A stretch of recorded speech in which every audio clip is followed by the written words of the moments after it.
Question d'Yanis, est-il judicieux d'avoir plusieurs établissements bancaires ou au contraire concentrer toute son épargne dans la même banque? Bonne question. Très bonne question, et puis ça dépend encore de chaque profil. Après, il y a des gens qui vont partir à la recherche de la meilleure offre de placement, au meilleur taux de rémunération.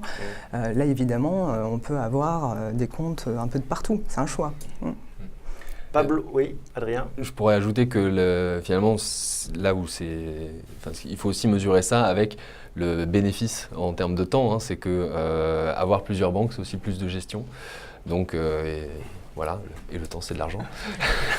Voilà, on y revient toujours. Une question intéressante de Pablo, parce que vous nous dites, et on l'entend, il faut s'appuyer sur sa banque pour avoir cette photo et essayer de dynamiser finalement son budget.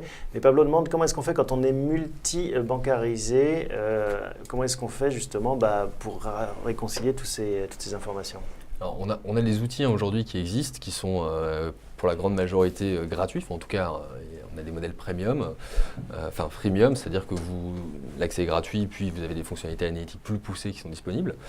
Donc plusieurs solutions qui s'adressent directement aux particuliers. Et dont certaines sont même déjà adossées à des groupes bancaires également.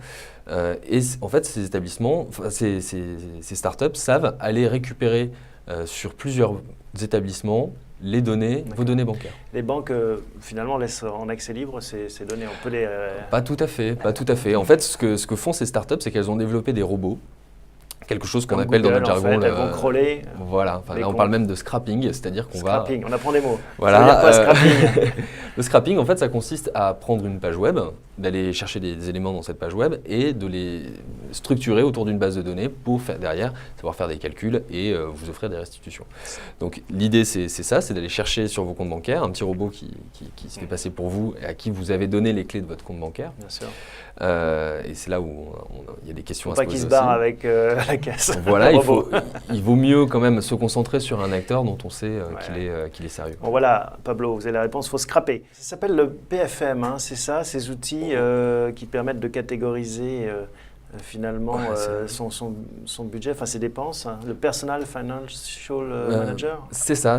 En français, on parle d'outils de gestion des finances personnelles. C'est vrai que le personal finance, c'est un terme assez anglo-saxon. Mais ça se développe, cette culture. C'est très développé en effet aux États-Unis. Il y a eu beaucoup d'initiatives et ça arrive en France finalement. Les Américains, pour le coup, c'est une population très multibancarisée. Tout le monde a 5, 6, une dizaine de cartes de crédit dans son portefeuille et gère son budget de cette façon-là. Donc finalement, cette culture d'aller chercher les données financières dans plusieurs établissements et les réconcilier, c'est nécessairement chez eux une obligation.